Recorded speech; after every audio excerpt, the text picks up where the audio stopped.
Honored members of the board, senior administration, friends, faculty, guests, ladies and gentlemen, it is my pleasure and honor to open the concluded plenary session of the 47th Board of Governors meeting. My name is Yael Ashkenazi, and I'm a PhD candidate at the School of Political Science and Government. My academic journey started after realizing the enormous negative impact that a country rich in natural resources and growth potential can have on a poor political system. That led me to finish my undergrad studies in political science and government in Lima, Peru. Even though Peru gave me amazing opportunities in different spectrums, I knew my destiny was in Israel, and my dream was to combine a place that I could combine my knowledge with my Zionism. Therefore, I arrived 4 years ago to do my master's degree at the Hebrew University, and afterwards made an aliyah.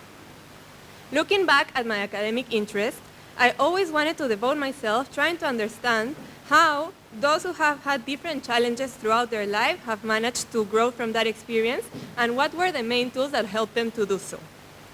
That is why, for my PhD, thinking on a central issue in contemporary politics, I started reading in depth about the refugee crisis. The idea of how unwanted migrants reestablish themselves in host countries grabbed my attention the most. Specifically, I wish to understand the reasons why, while some migrants flourish, others barely survive in this new and generally hostile environment. I believe that coming from a third world country has given me the opportunity to understand multiple and complex scenarios and be very sensitive to the reality in front of me. I can certainly say that I have been preparing all my life to arrive at this precise moment and make my dream as a researcher come true here at the University of Haifa.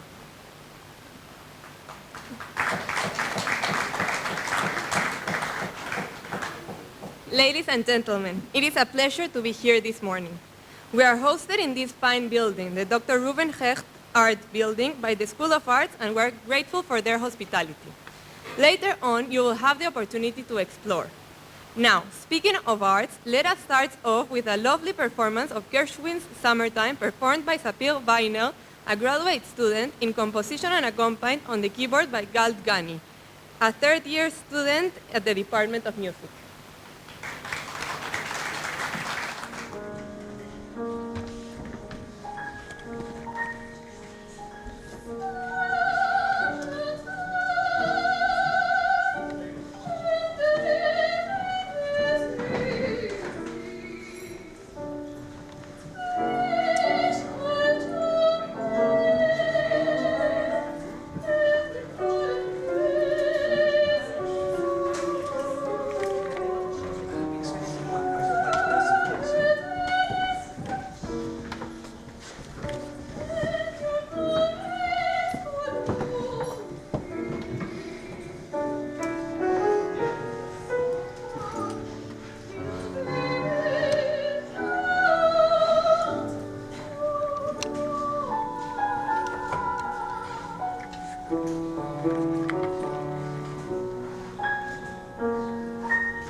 You know, I was so relaxed this morning.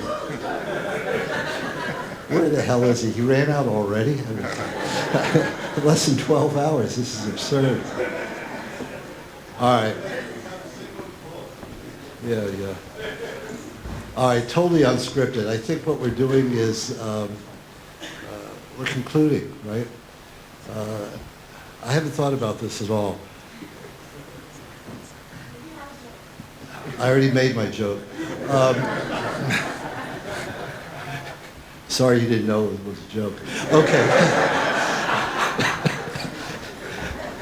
All right, what else are we doing? Yesterday was very, very crowded, very intense. There was a lot going on, both publicly and privately. And I think it's worthwhile, the group is small enough, to entertain questions or comments pertinent to what you've heard, what you've thought about this board meeting. I will obviously transmit those comments to Brad if and ever he shows up. But in all seriousness, I think from my perspective at least, there was, after you have a meal, you have the tablecloth, you shake out the crumbs. I think that's what happened yesterday. We were shaking out the crumbs and starting with a clean tablecloth. And the idea, I think, was to present different points of view civilly and to have a public discussion about how the university should expand. And the issues which are being debated are very serious because we really are at an inflection point in the university's growth. The University of Haifa, I think everyone agrees, needs to expand in certain areas because we simply cannot stand still. We simply have to go forward. And the only question really is how and to priority. So I think it would be worthwhile having some comment, questions about that.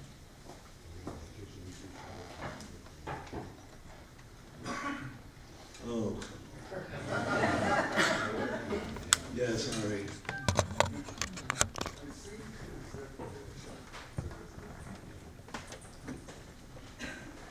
Good morning. I think it's important that we should show outside that we are on the map, because currently the image of the university outside is not the same image like it's inside, and I think there is a lot of progress in the university. Ron is doing a tremendous job, and people outside don't know about it. I think that we should also try to go to areas where we are stronger.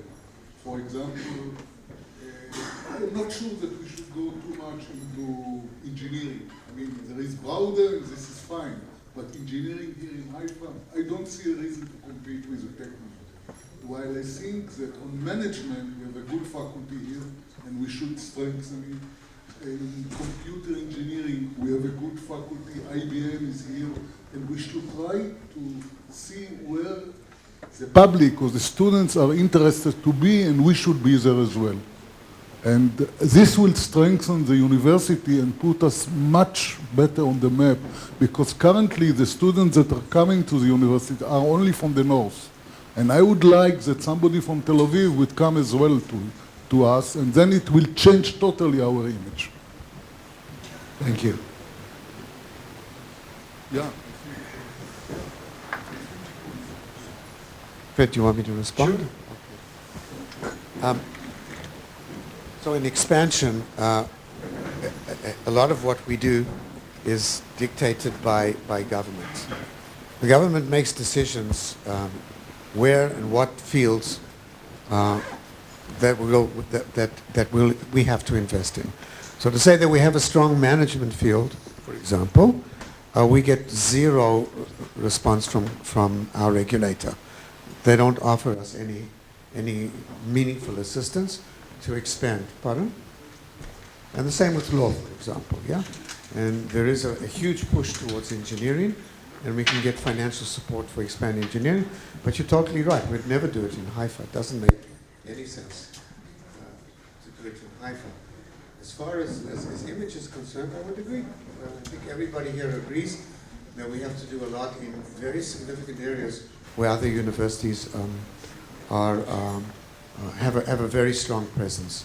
And we're working on it. It takes time, but we're definitely aware of what you said here. And of course, you know, the issues of engineering, for example, that's still a debate in the Executive Council. It's not something we've reached resolution in the not too distant future. Manfred, first Manfred. Here, Ron, over there. First Manfred, then Walter, and the deluge begins. Okay. Thank you, Fred. A question to Ron. Listening carefully at what he said and reading carefully the report of the President, why does the university believe that this, I call it joint venture in China, is of the same strategic importance than the other points he mentioned? That is a little bit difficult to understand. Thank you. Gustavo will respond.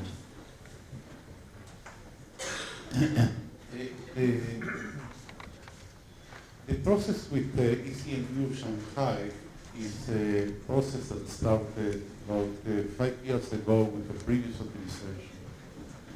And it took time, and it is now coming to a very nice project. China today is, for us, has a couple of meanings.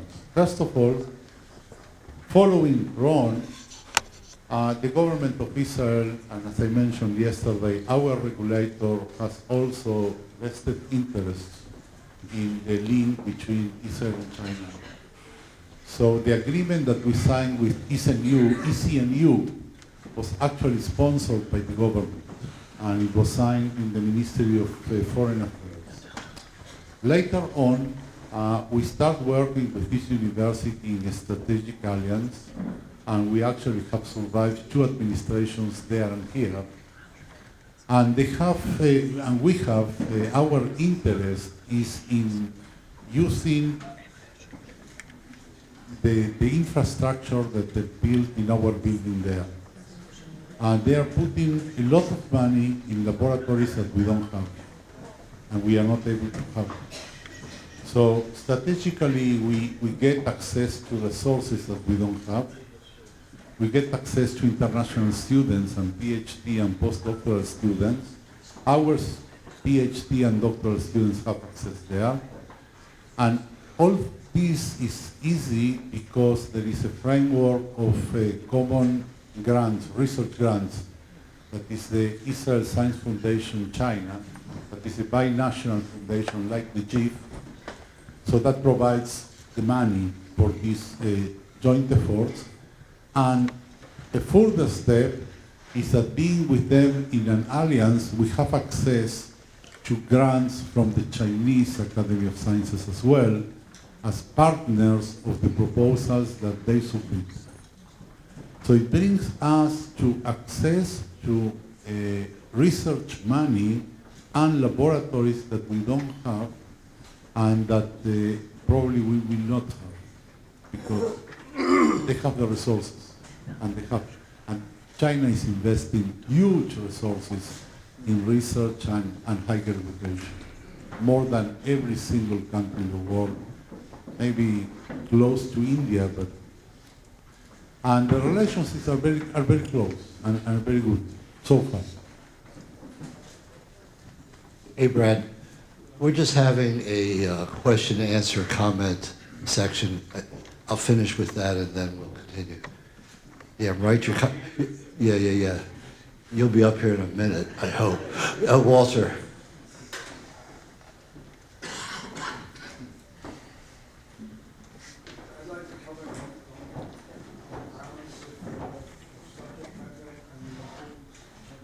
No, it's off. Turn it on. No. I'd like to comment on the balance of subject matter and the importance of a major university to have a strong activity in the natural science. And a lot of the natural sciences and the medical areas are going to around that exciting ground. And I think there's a risk of leaving any balance of natural sciences on this campus behind because of that. Many of you know my views on that. There are particular strong points that I think could easily be developed in the biological sciences, often mentioned as nuclear. I think it's important to maintain that balance and to still have that activity.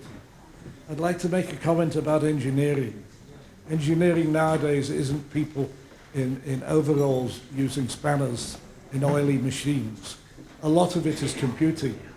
And I wonder whether you wouldn't do better to reconsider the balance of what you call engineering, which is largely in the computing area. And if it's expressed in that way, I think it becomes much more attractive. And in fact, that's a lot of what's going to be happening. Everybody talks about big data. You should have excellent statistics associated with that. There's a lot of large data analysis involved in a lot of biological work. Thank you. Your point is very well taken. Ron wants to respond. I'll respond very briefly. There is actually no such thing as you've just suggested of engineering with a spanner and a can of oil anymore. Even fields like mechanical engineering is highly dependent on computer skills, on the ability to program, and on the ability to produce hardware. There's actually no field of engineering today that doesn't hinge upon having good computational skills. And we understand that. That's the future of engineering. And so when we say engineering, we absolutely mean something similar to what you said right now. As far as big data is concerned, Gustavo gave a very good presentation yesterday, I think, when we're going to have an entire campus dedicated to data analysis. And the entire downtown campus will be dedicated to that. As for the balance between fields like natural sciences and medical sciences, that's what you would say, basically?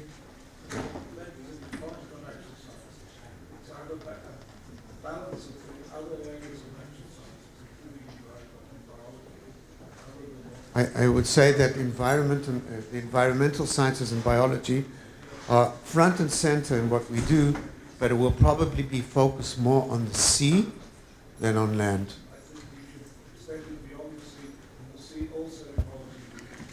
Of course it does. Of course it does. But our focus will be mostly on the sea. Other universities do wonderful work on land. Nobody, Danny, who's sitting right over here, always says to me that we know more about the surface of the moon than we know about the bottom of the ocean.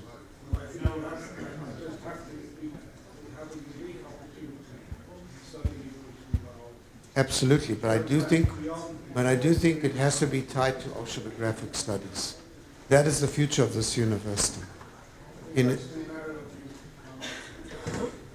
Evolution occurs in the ocean too. Yes, sir. Could you pass it back? I just want to complete the answer. I'm speaking on behalf of the executive committee.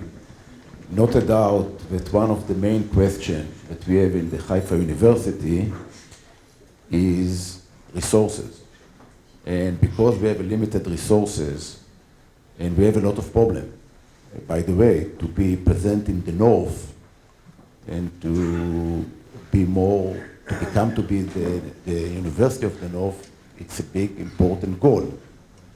But all this issue costs a lot of money. And really the main debate is how to use each dollar that comes into the system. Now, there is a lot of excellency academic activities in Haifa University, and we must promise not to lose them, not to try to do something new and to lose the good things that we have already in the university. So all the time there is a compromise between what to do, how to develop the future, and how to keep what we have now. And this is the main, I think, challenge to the management of the university, to Ron and Ron's staff, is how to balance between all these things.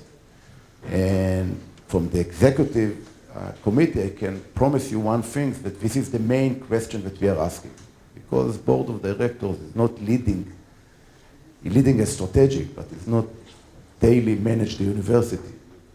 And the point that you raise, it's important point, and I think that the university has to deal with this point, and this is one of the key question that will be how to promote or how to create the strategic plan for the future.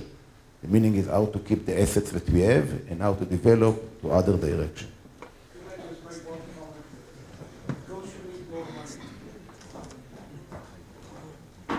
Of course, you need more money, but you can target the fundraising in directions that you may be able to benefit from. And it's not just a matter of saying you need more money, it's a matter of saying where can you get it from and how can you target in ways that meet some of the aims that I think the university should have. We'll take one more question or comment. Gentleman in the back. 1 second, I can't hear you.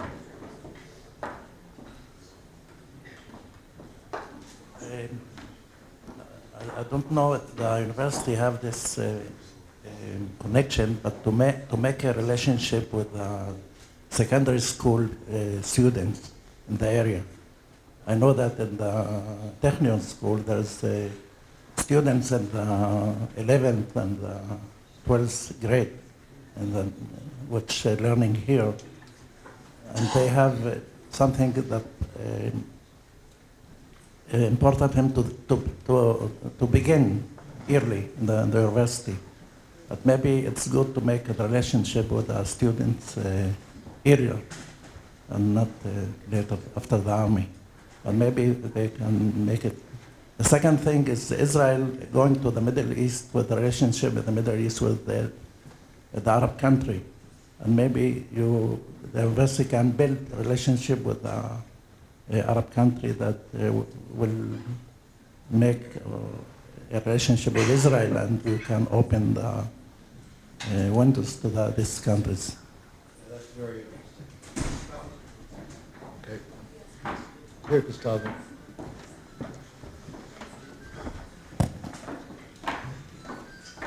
The first comment is very well taken. The relationship with the high schools, we are working on this. We have a very strong relationship with the Reali School. We are working on other similar programs with schools in Usafia, high school between Usafia and the Little Carmel. And we are certainly thinking on the possibility of opening a program for excellent students. We already have one program that I don't know how much you know it, and it's the Edgar program. The Edgar program is a program that gives the students all over the north are being selected, and they finish together with high school a BSc in computer science. And we already have run this program for 11 years. And very, very successful. We already have one of the graduates that is a professor in Stanford, if I recall right. So we are running one program. We are getting into relationships with the Reali. We are getting into relationships with the high school of Usafia, the Little Carmel. And we have another couple of steps to go, but certainly it is in our minds all the time, and we are working on that. There is also at the national level, also a direction to get at the macro level in close ties with the Ministry of Education directly for a program for high school students. Thank you. The second point regarding the Middle East, something to think about. It's not so easy. We had already in the past case of a professor from an Arab country that came for sabbatical at Israel, and he paid a very high price when he went back. We have now, I know that we have a candidate for a postdoctoral degree that is coming for a neighbor country. We are working on making it happen. That will I think it was going to take more time because, you know, all the relations in what is called the friendly Arab countries from here to the Persian Gulf are mainly in the field of, and much more quiet. People don't have to show themselves at the university or public places. University is a different thing because still they're being targeted, but something to think about. Mr. Bradblue, would you care to take the podium?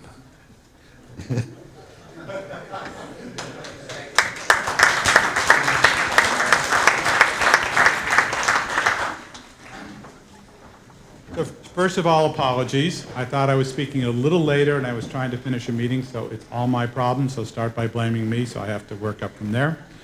I'm delighted to be here, and yesterday I didn't really share too much about thoughts in the future. I wanted to listen to our leaders who were speaking yesterday, and I thought today I would summarize some of what I've learned and my initial thoughts, I'll say. First of all, I want to make sure that everybody understands that it's a real honor and privilege to work with you, to learn from you, and to really try to help the university prosper in the future. That's why I'm here, and that's my starting point with everyone.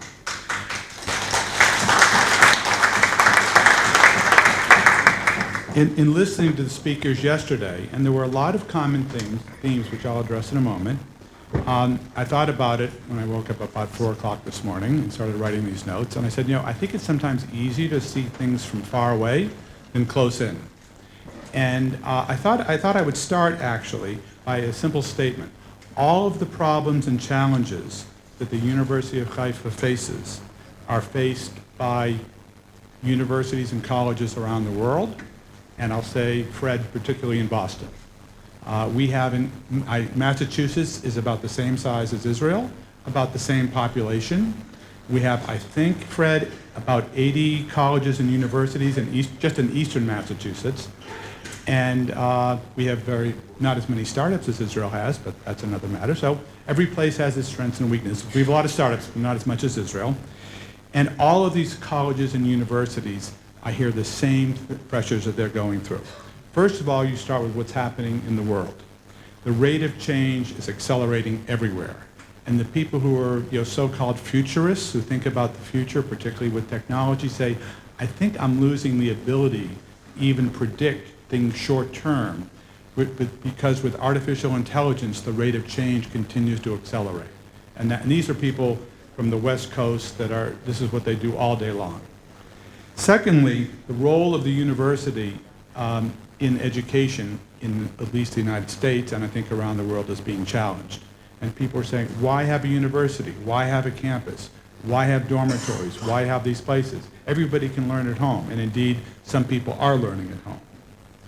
Unfortunately, and student demographics. I know the demographics in Israel, the number of students is challenging, so therefore the number of students at the University of Haifa is challenging. The same thing is true in the United States, certainly, particularly as students decide to do something else at that age rather than go to college. And a lot of the technology companies certainly provide those opportunities. The cost pressures. Regardless of how many students are there, the costs go up. And so if you're pressured in terms of the demand at the top line and your costs are coming up, this pressures. I think that's exacerbated by the shift which we heard about yesterday, which Gustavo mentioned, from humanities and social sciences into the technology and the STEM area. And that's true certainly in Boston, certainly in the United States, a huge shift, where a lot of the liberal arts universities 30, 40 years ago, 5 or 10% of their students were doing science and math, and now 40% are. But they have the same legacy departments and systems, and they have to deal with that rebalancing. I think also, certainly you see it here, but I'll say we've caught up and maybe we're surpassing Israel in this regard. The political climate in the world is very difficult. And that is when that political climate gets to a university campus, it gets magnified. And that is certainly true in the United States right now. It's hard to hear, as President Oliver said yesterday, how do you engage, how do you have a civil discussion when you're starting from a point of simply not agreeing and being unwilling to listen to each other. And we're seeing that in the United States today, so I think Israel is not alone in that regard. I think the regional problems in this region are familiar to all. I won't try to recount them. I think that some of those issues affect the North and Haifa a little bit more in terms of some of the North and Haifa have not been the same priority as other regions in the country, so that's another issue to deal with. So the question I wrote down early this morning was, how will this group, the current and future leaders of the University of Haifa, react to these global, national, and political challenges? It isn't just about the things that we see internally, but it's about all of those things applied to our environment.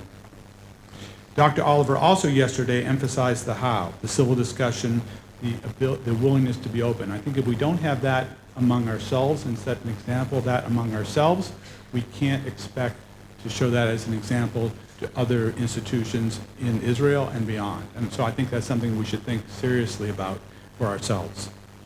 I believe in the multiversity concept that Ron has developed the last few years, and the known specific opportunities that are on our plate to consider that are before us to provide some of the answers. Not all the answers, but some of the answers. But not even all the questions are known today. And so my belief is that we have to take the time to strengthen our center, our core, the way we govern ourselves, the way we talk to each other, so that we can consider all the possibilities in the best possible way and get to the best answers for ourselves. In my business, I often say to young people who join us, this drives them crazy. I say, because we look at a company for 3 or 4 months, and we know the industry, we know the company, we do research, we hire consultants, we get a big book, we all read it, we come to a meeting, and then we decide to invest, and then we get to make the investment. And I say to the young people, the only fact I know for sure the day after I make the investment is I might lose all of my money. I said, everything else is a guess. And so I say that because I'm skeptical of myself. I think we have to approach all of our decisions skeptically. While we may think we're right, we can't know everything and we can't be right all the time. That's how I approach things in my business and nonprofit life, and that's how I'm approaching this new adventure for me in terms of learning about the university and the possibilities. This hopefully will give us some of the perspective to get the best information, have the best discussion, and collectively make the best decisions along the way. So in terms of how I will do this, and I alluded to this a little bit yesterday, as long as I am the chair of this Board of Governors, I will seek to create a decision-making environment where all voices and opinions are heard in an atmosphere of mutual respect in order to avoid any of the problems and to get the best possible decision that we can make collectively. Understanding at the end of that decision-making, any of us can be wrong. That's how I would approach the decision-making, and I would hope that you will join me in that. But once a decision is made, something else happens. Along the way, we will have set milestones, targets, and goals. We will have systems of accountability to measure that, and we'll understand that up front. And we must then move on together in unison for the sake of the institution that we're all serving. So if we can collaborate in that way, we get to a point where then one team. I think in this society there's many examples where that happens, and I hope we can apply that more here. And if we do that, I think that'll be a good example to other places. Yesterday you heard from Fred, Ron, Nadav, and Gustavo. And while you might have detected some differences in their presentations, I'm going to focus on the similarities.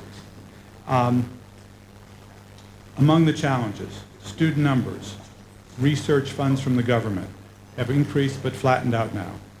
Our international rankings, the importance of STEMs, engineering, science, technology, and math in future curriculum in the world, and to the students, our customers, who are the students, their futures just like around the world. This is where more of them want to head more of the time, and so we have to serve those needs if we're going to create the value for them in their time and in their society. The lack of financial cushions and the lack of flexibility financially because of the lack of those financial cushions is clear. But we have a need to move forward, and we need to raise money, as was just raised by a number of people, and I'll discuss that in a moment. I'll have 2 statements, I would say. One is a university of humanities and social science without strong STEM departments and resources will languish as an institution in society because it simply won't serve all the future needs of that society. So if you take an American college that focuses on English and humanities and history and doesn't have those other things, it's a very nice place to spend a few years. But when you get out, you may have a harder time in the future than you had in the past. It won't be as relevant.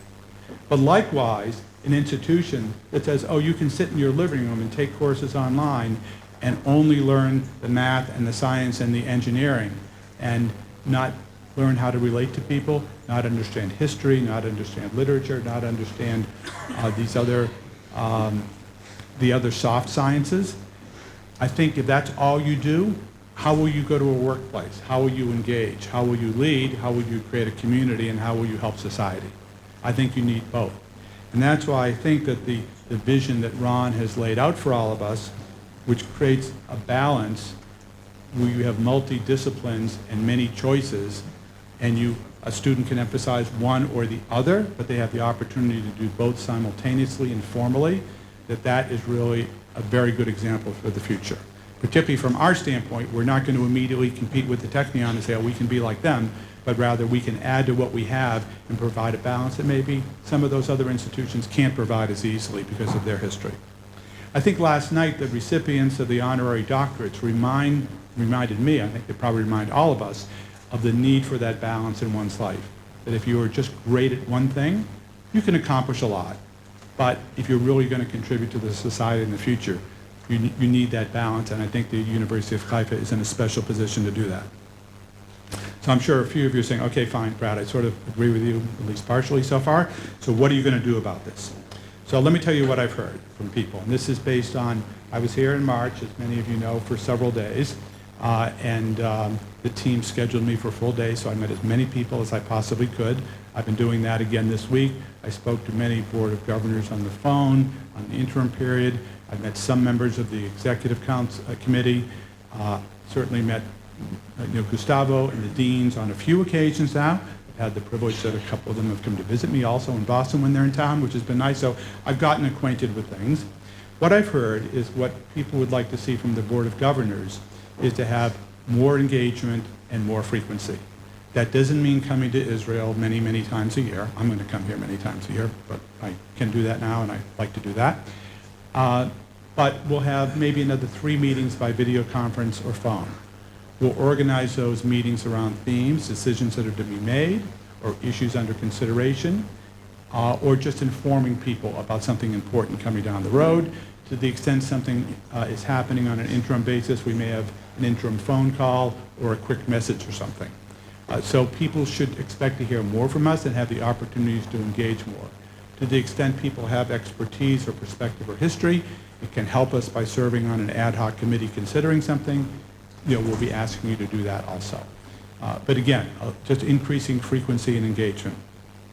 Then we will certainly, and this is something we can control ourselves, so we can just do that. We will have transparency at all stages, especially at the front end. We will get the information, we'll have advance notice, and when people come, when I go to a meeting that somebody else has prepared, I want to have things in advance. I want to have thought about it. I want to have my questions. Maybe I've emailed my questions. Maybe I've gotten some answers. If other people have done that, maybe the person who's facilitating it says, gee, several people have the same question. I better clarify that up front. So rather than go through a presentation, we go to the next level, and then maybe we say, now what are the critical things we need to decide or discuss in order to move forward? So that's the first thing. And then I think we'll have greater accountability throughout putting that into every decision so that people will say, okay, when I call into these meetings and I get a report, I can remember what we said we were going to do and how are we doing against that. So I think it's hard to do when you only have one meeting a year. I hope it becomes easier and people become better informed, more engaged, and willing to engage. I think this will also allow us to recruit more people to the board, particularly if through fundraising and other interests, we find interesting people who are willing to devote time and attention to the board. We have to make it an interesting place. My goal would be when somebody comes from anywhere, London or San Francisco or Germany, wherever, and they come to a board meeting, I want them to go home and tell their friends, this board meeting was as good as any board meeting I've ever attended in my own country. I want them to compare us to them, not to just what we might have done in the past. And if we do that, then I think they get more engaged, bring their friends because they're willing to share that. So that's one thing I would like to do. As Nadav has mentioned, certainly the executive committee and the board have different roles. You guys are here, you live here, you're more experienced in the environment. And I think as we ramp up on the Board of Governors, our frequency and our knowledge, the question is how do we align together so that we take advantage of your knowledge and what you're doing, and it's being done in a way that we are comfortable with the long-term matters. And so one thing that I look forward to, and Nadav and I have spent some time, not enough time, but we're going to spend a little bit more later, to talk about the next chairman of the executive committee. And what I'm looking for is simply somebody who is very similar to the other executive committee members in terms of experience and knowledge and everything else, but somebody who is willing to engage with the Board of Governors in a way that we can minimize future conflict, we can agree on things in advance, and we can go forward together without getting in each other's way. Because even if I come 4 to 6 times a year, even if I go to 4 to 6 executive committee meetings in Colin, I understand they have a different point of view and a different connection than I can have for Boston. So accepting those differences, how can we do a better job together? The last two things I'll mention, and I think they were addressed in the questions from what I heard when I unfortunately came in late, the strategic vision. I love Ron's strategic vision. It's why I first got attracted to the university, because I heard and I saw something different than I might have heard in the past. And as I've learned more about it, while the vision is very inspirational, I think that, and Ron and I agree on this certainly as a next step, is to create a framework. And this is a framework that is available to everybody in this room, to faculty, to deans, to students, to someone who might think of coming here, to people who might be giving money. They will understand what our long-term goals and aspirations are. They will understand what our priorities are. They will understand the criteria by which we make these strategic decisions and trade-offs. They'll understand how we keep track of these things. And they will therefore, particularly I'll say, people who are willing to give money from far away, they want to know that they can count on the institution to manage their money well. And that's true if I give to something in Boston, I can be very disappointed because it doesn't happen. So it isn't just a matter of distance, but if you view them as customers and you get the first order, you have to satisfy the customer to get order and order and order. And in the fundraising business, very often, the first order is a small one, and hopefully over time we get much larger orders. So that is one thing that I think we can do very, very easily. Certainly the pieces are there today. And then finally, turning to global fundraising. When we look at other Israeli institutions and other charitable organizations in general, I think it's certainly relative to other Israeli universities, to start with that.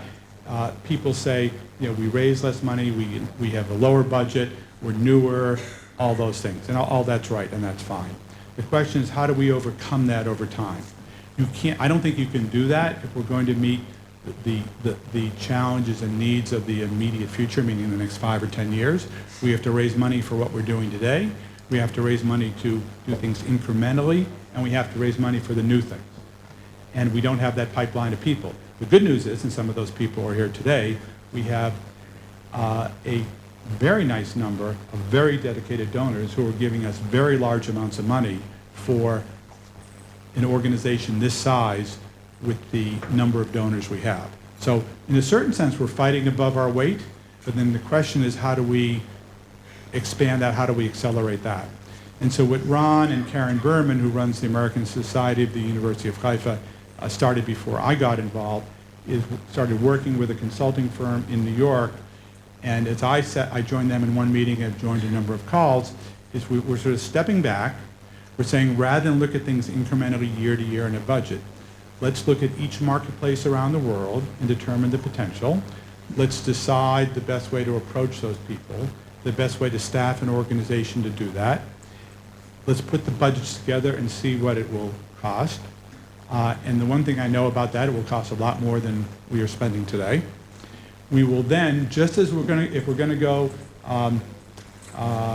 build a new facility for marine sciences or for storing the genes of seeds like yesterday, we are going to have to find people who will invest in that activity just as they would invest in a faculty, a professorship, or a building. And I think we have people, and I'm one of them, that will do that.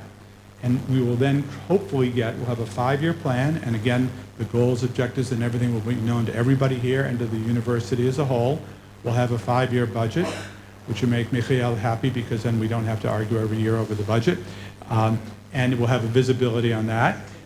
We won't take more money out of the operating budget here. We'll get incremental gifts to, on a multi-year basis, fund the investment in the organization that will allow us to raise the additional money, which will allow us to hire the best people who have the experience, who know those markets, and we'll do it differently than the other universities, probably, some similarities, some differences, but there will be a plan around it, and it will be more strategic and not as incremental as we've done thus far.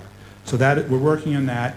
We should have that plan completed in 6 months. The Board of Governors will be asked to, you'll hear about that probably in a few months, and they'll probably have a couple of phone calls or meetings, and we'll have some people that are particularly interested or knowledgeable in that area help us with that, particularly people in the non-U.S. and non-Israeli markets that can help us define those different needs in those markets.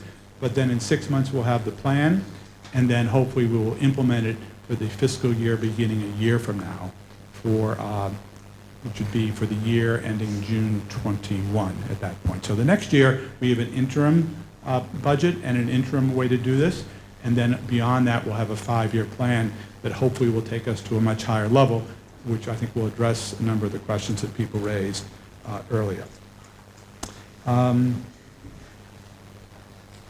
So finally, getting back to my starting point, I hope that we can all work together in a spirit of professional collaboration, as we heard about yesterday from Dr. Oliver. It's fine for us to complain about the threats we have outside the country from BDS or politically.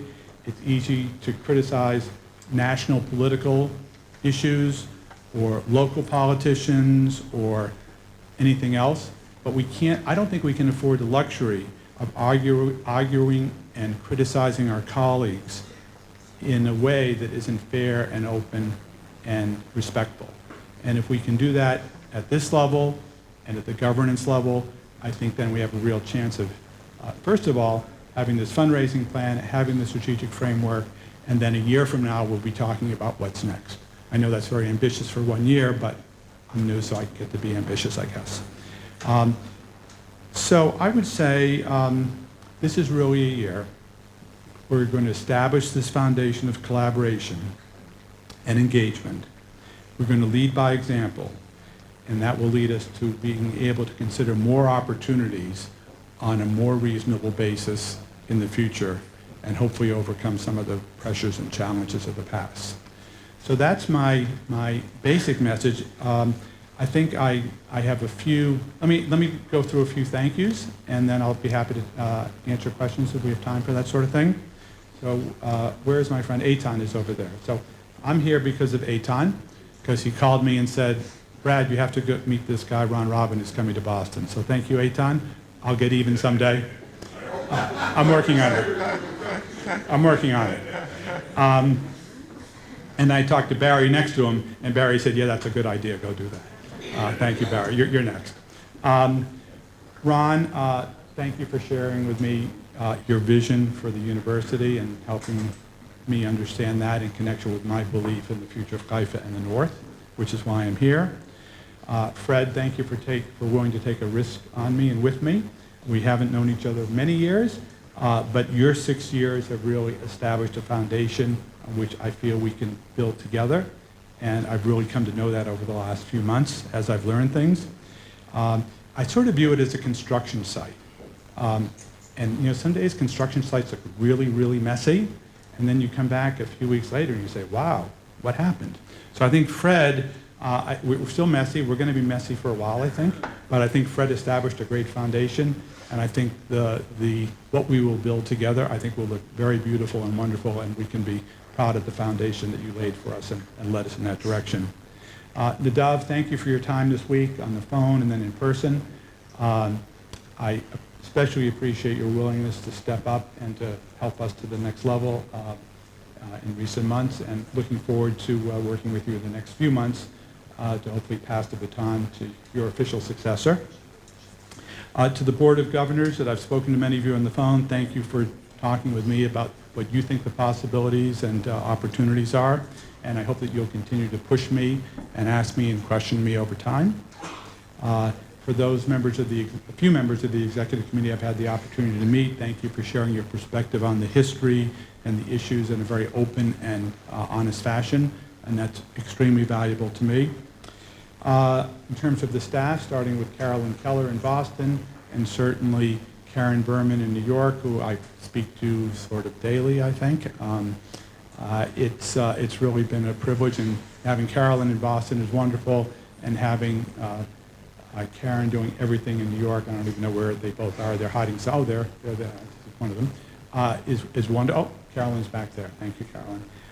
It's really wonderful to know that I can rely upon the two of you locally and domestically in my own time zone, which is sometimes helpful. In terms of the staff here, as I said, I'm to blame for being late today, and that's in spite of the efforts of Liat and Aviva and Libby to marshal me and keep me on track this week, which they've done a very good job of up until now. And indeed, I said to them last night, I don't know how I'm going to make it home, and then who's going to take care of me when I get off the plane? So I'll have to deal with that. But thank you for all your help. And then I think we all benefit from, all of these events, the staff, the planning, all the resources that are brought to our benefit are quite extraordinary. And I think we need to thank all the people who make these meetings and these sessions special for us. And certainly I'm well aware of that. So with that, I have two official pieces of business. One is, well, they're both the same, basically. But first one is for Fred. And this is an official piece of business, is that I am honored and pleased to announce that Professor Alfred Tauber, who has successfully completed 2 terms as chairman of the board, has agreed to serve as chairman emeritus of the Board of Governors. And the second point, I would also like to take this opportunity to announce that Professor Manfred Landstein has also agreed to serve as chairman emeritus of the Board of Governors for his service over many, many years. So thank you both.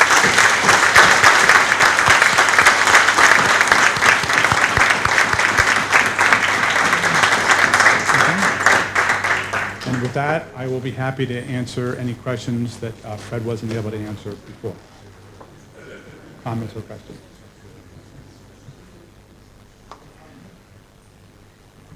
Oh, Sonia. Yes, I just want to, it's probably somebody who's been on this board for a very, very long time. I think now it's maybe 20 years or so. Who has been on the board for 20 years? Okay, not so many. So anyway, I want to wish you all the luck and all the best. And I am thrilled at the decision. I had the opportunity to meet you and talk to you, and I really think that it's great for the university. I just want to raise one little point also to add to your points maybe, or to consider. There's also the other side, that you are our chairman. You are the chairman of the members of the Board of Governors, and we selected you, or we chose you as our chairman, which means that you also represent us, and from all over the world. And I would like to say that for the future, it would be great if in your model and everything, of course, the priority is what can we do for the university. But to achieve this, one point is also to make the boards, the members of the Board of Governors feel welcome and appreciated and needed and motivated. And I think this is a task. As you know, it's very important to keep people motivated. And please don't forget that side of the formula. Absolutely. Either. Thank you. Thank you.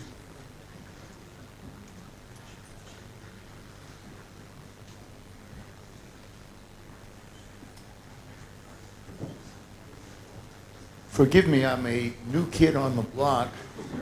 I've been a member of your esteemed group for 3 years, and I've enjoyed it very much. And I like to think that I have developed a personal friendship with Alfred as well.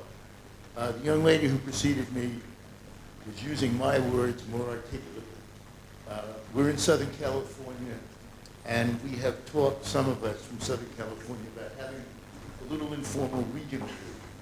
Professor Reichman was visiting in Berkeley, and I had dinner a few weeks ago. I'm not talking about myself here. I just mean it's just a good idea to use us that regard. And the kind of work I do with rooted architects here around the world in the communities.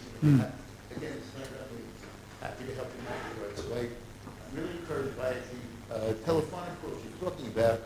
The only suggestion I would make is perhaps you would also send it in Boston if that's convenient for you. Some of us might be able to come, and it makes it more meaningful. Yeah. Welcome, and I just want to thank everybody. It's been a very thrilling experience for me. Thank you. Just a kid from Brooklyn, but I'm glad. Thank you. Well, to me, you're a veteran because you're 3 years and I'm 24 hours. So, the particular point of a location, I think, will be we could certainly host meetings in different places to have groups together. I think it's a very good idea, and we can do West Coast, we can do East Coast. It won't be every time, but it's something Ron and I have talked about also. We have the West Coast anytime on 1 week notice. Okay, great. Ticket? I think we have Eli's up there.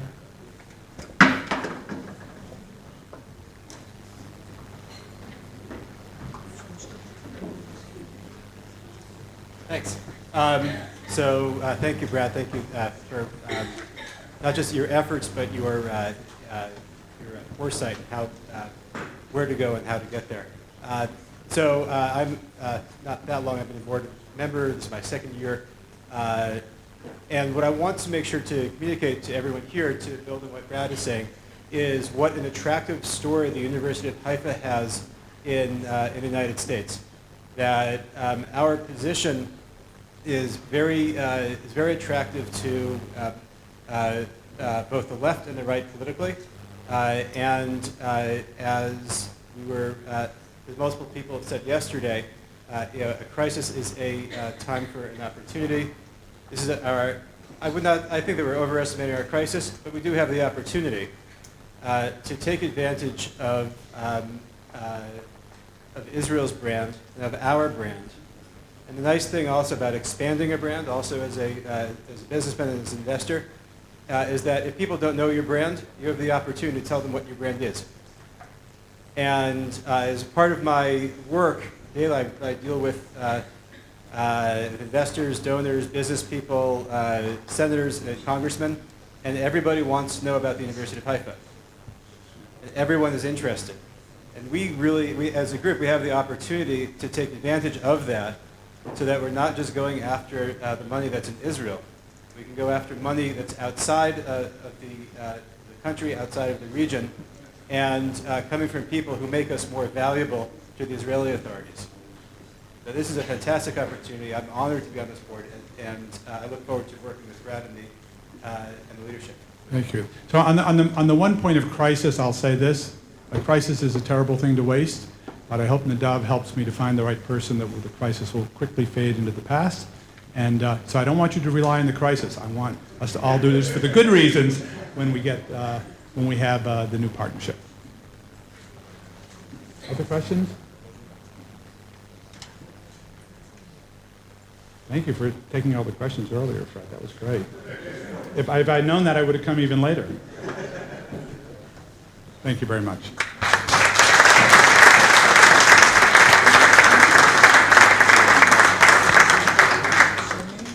Thank you so much, Professor Tauber, and thank you, Mr. Bloom. This morning, we shall be honoring two deserving individuals with the University of Haifa Honorary Fellowship. The two honorees are Dr. Tzafira Ben Barak and Sheikh Seidan Atchi.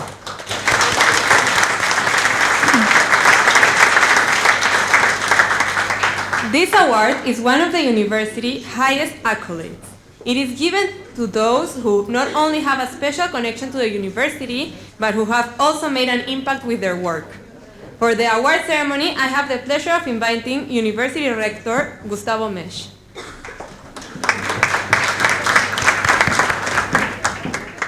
The man who so warmly recommended Dr. Ben Barak for this honor is, of course, with us today. I kindly ask Professor Emeritus David Goodman from the School of Social Work to join our rector for the award.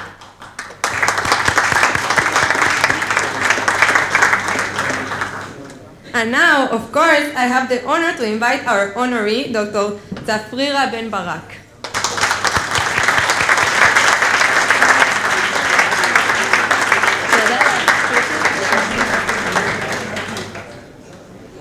This honorary fellowship is being granted to Dr. Ben Barak in tribute for her long-standing mission in promoting education, for her cultural projects which have received widespread public recognition and appreciation, for being loved senior lecturer in the Department of Jewish History at the University of Haifa, and for her long-time activities for the benefit of culture and history, loving public in Haifa.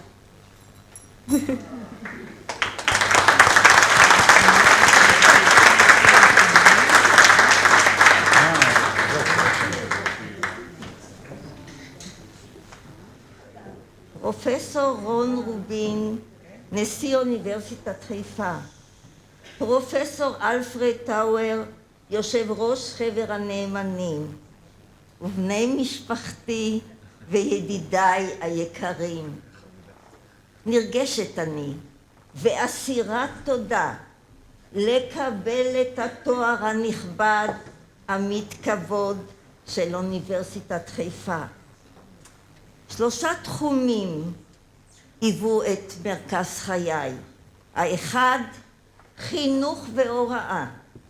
בחינוך ובהוראה ראיתי שליחות ומפעל חיים, וזכיתי לקבל את התואר המרצה המצטיין באוניברסיטה.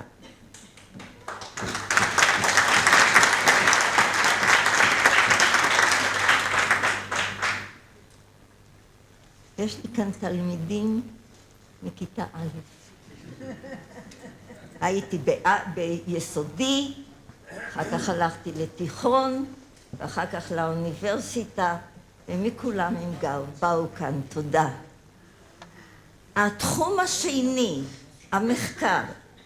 מחקרי מתמקד בישראל הקדום ובמזרח הקדום. פרסמתי ספרים ומאמרים רבים, וזכיתי שכל האוניברסיטאות בארץ הוציאו לכבודי ספר יובל בשם שורה לצפרירה. מחיאות כפיים.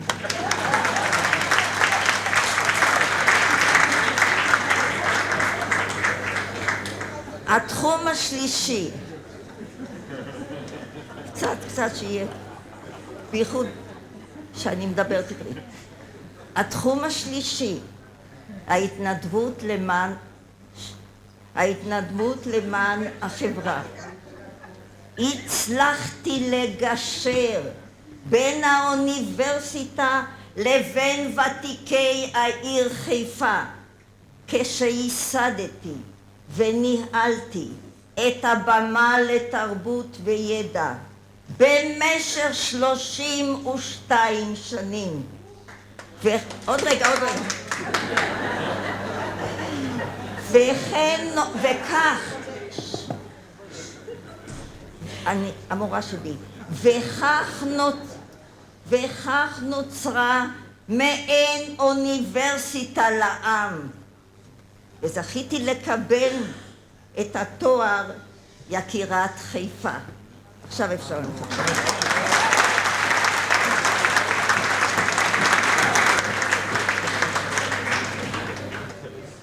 פרופסור רון רובין, President of the University of Haifa, Professor Alfred Tauber, Chairman of the members of the Board of Governors, dear members of my family and friends, I stand here excited and full of gratitude for receiving the honorary fellowship award from the University of Haifa. And in this occasion, I turn my eyes toward my activities. 3 fields were the center of my life. The first, teaching and education. I saw in my teaching and education a mission and the work of my life, and I received the outstanding senior lecturer award from my university. The second field, research. My research is on ancient Israel and ancient Near East. I publish books and articles in my field. As a result, I received the Jubilee volume Tzura Letzafrira by all the universities in Israel. And the third field, activities for our society. I succeeded in connecting the university and the elderly people in the city of Haifa in founding the Forum Culture and Knowledge for the 32 years, commonly regarded as the University of the People. And I was awarded honorary citizen of the city of Haifa. I wish to end by saying, thank you all for bottom of my heart. תודה.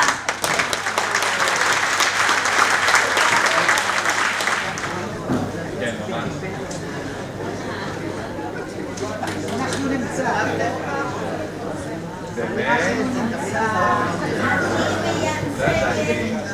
כל המרצים של האוניברסיטה.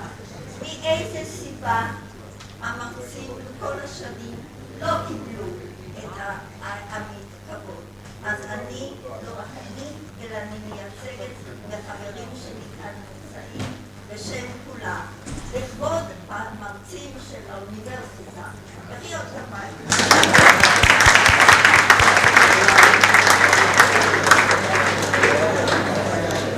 Congratulations, Dr. Ben Barak. I would like to once again call Sapir and Gal to perform the timeless Arik Einstein song, Ani Ve'ata, You and Me.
Honoree this morning is Sheikh Seidan Achi.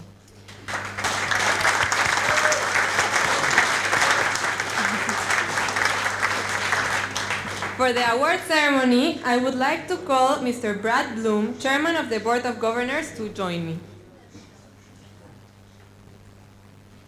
To honor Sheikh Achi, I call upon a man who is the head of the local regional council of the Druze village of Osfia, an Israeli diplomat and a member of the Board of Governors, Ambassador Baich Mansour.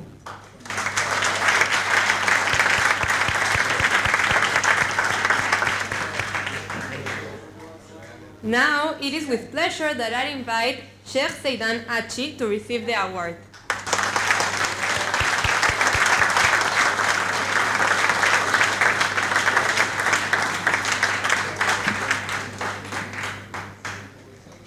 This honorary fellowship is being granted to Sheikh Seidan Achi as a longtime member of the Board of Governors and a true friend of the University of Haifa, for his long work over the years in many arenas to strengthen the dialogue between Arab and Jews in the State of Israel, for the promotion of peace, and in tribute of his activities in promoting higher education among the youngest generation of Arab and Jews here. Thank you so much.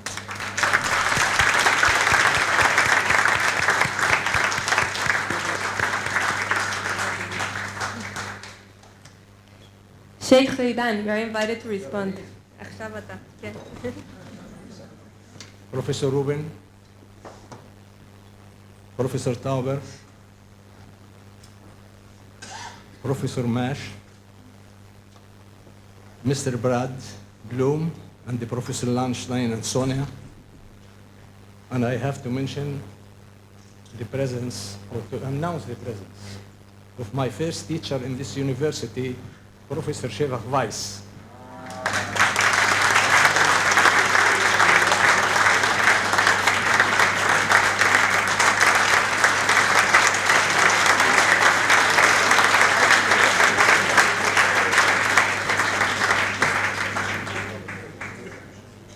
To me, it's really a great pleasure and a great surprise to see him this morning, after so many years. Why I remember him closely? Because I became later on his assistant professor.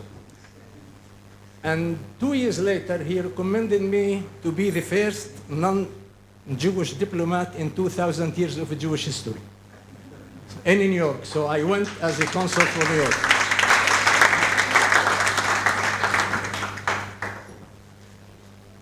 My beloved family and my true friends, for many, many years, true and loyal. I would like to express my deep appreciation to the administration, to the president, to Bahish Mansour, the mayor of Osfia, for thoroughly granting me this award. Allow me to say 3 brief, pragmatic, timely remarks. We spoke very much yesterday and today about academy. Maybe I will divert a little bit to a practical things that I believe in.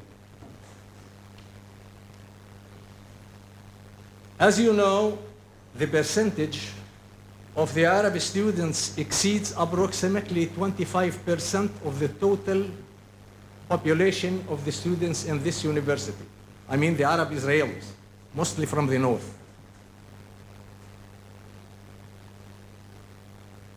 However, the Arab population in the north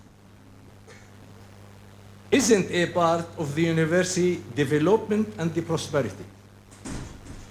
Therefore, I believe we need to approach Arab public figures,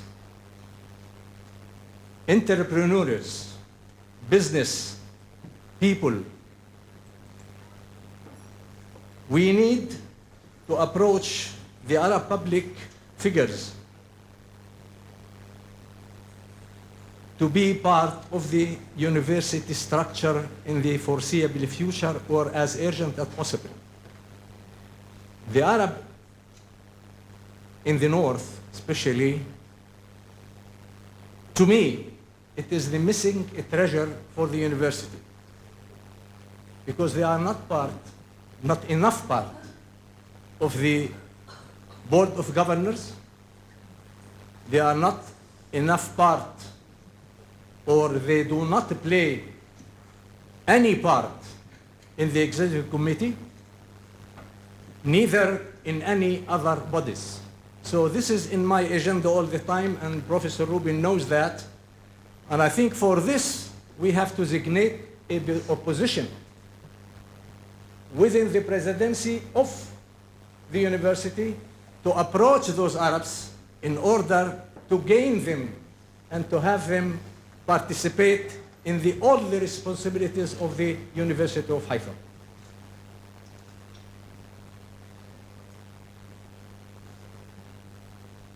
The second point.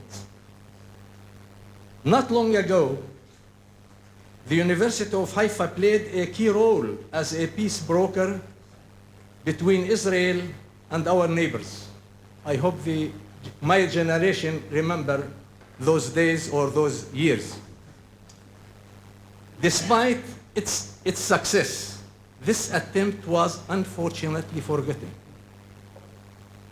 Therefore, it is our national and regional obligation to restore, I am talking about the University of Haifa, to restore our initiative, at least with our close neighbors, the Jordanians and the Palestinians. And according to my last 2 years' experience with the Palestinians, I think that the Palestinians are ready to encounter the Israeli civilian society at any time. And I believe that the university can take the lead in order to realize this dream of all of us to bridge the gaps between us and the Arabs. So the Palestinian Arabs in the territories, and especially in the West Bank, can be the first target of any initiative that we can start.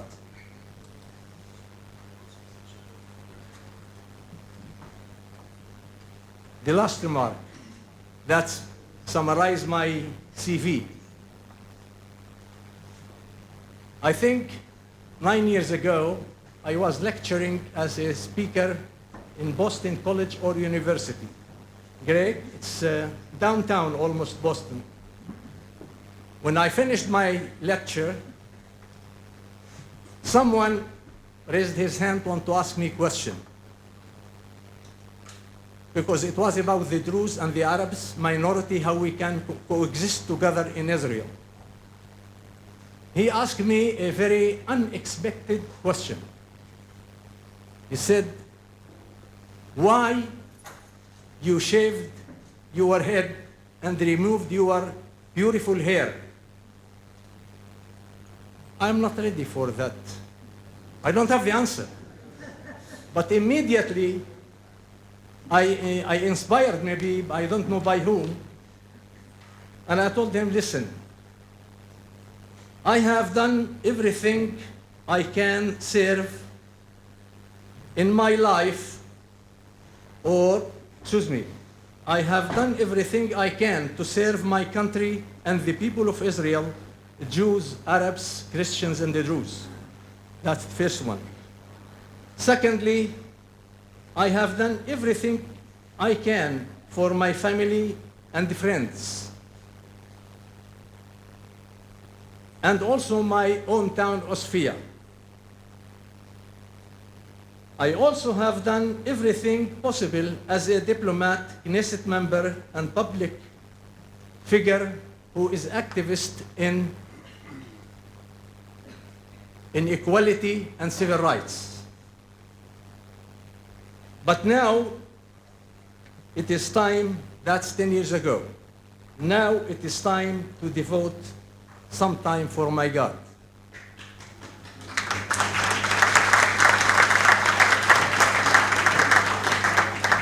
But I didn't stop to be active in the university because the service that I mentioned here, it also applied to the University of Haifa because of my commitment for many years in my career. As for this, believe me, I have received quite a few awards in different occasions in my career. But the content here says to me that it is the most precious and the most authentic one. Thank you very much.